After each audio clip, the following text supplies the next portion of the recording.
Filmmaker Subhash Ghai also strongly denying allegations that have been made against him after his name cropped up in the Me Too account of an alleged survivor. She accuses Mr Ghai of raping her a long time ago after having spiked her drink.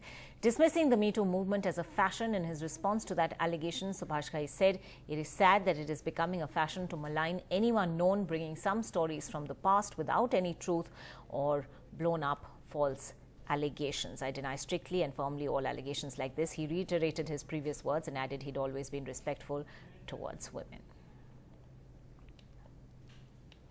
Well, Rohit continues to be with us. Rohit, this is not just sort of filmmakers now. Somebody of the stature of Subhash Ghai also finding himself in this controversy. What more do we know about the specific incident that's being talked about? This is one of the most disturbing incidents. In fact, if anyone goes through this account of this girl who's talking about Subhash Ghai, it's absolutely horrific. And the fact that Subhash Ghai's name comes now in 2018, this only goes to prove, Ankita, that how old these cases are and for how long women have been facing these problems in the film fraternity. For years, clearly, when women spoke out, nobody heard them. And now is the time. So if people are saying on social media that this is an opportunity to talk, that this actually is for anyone who was not heard back in the days.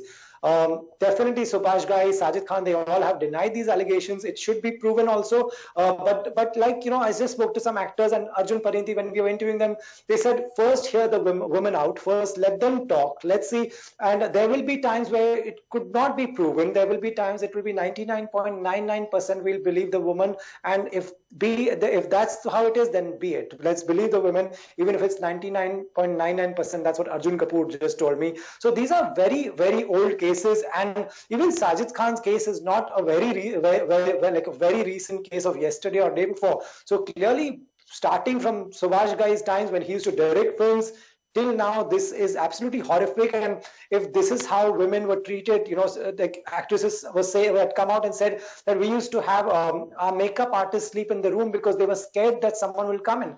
That's clearly not how anyone would have imagined one of the biggest film industries in the world to run.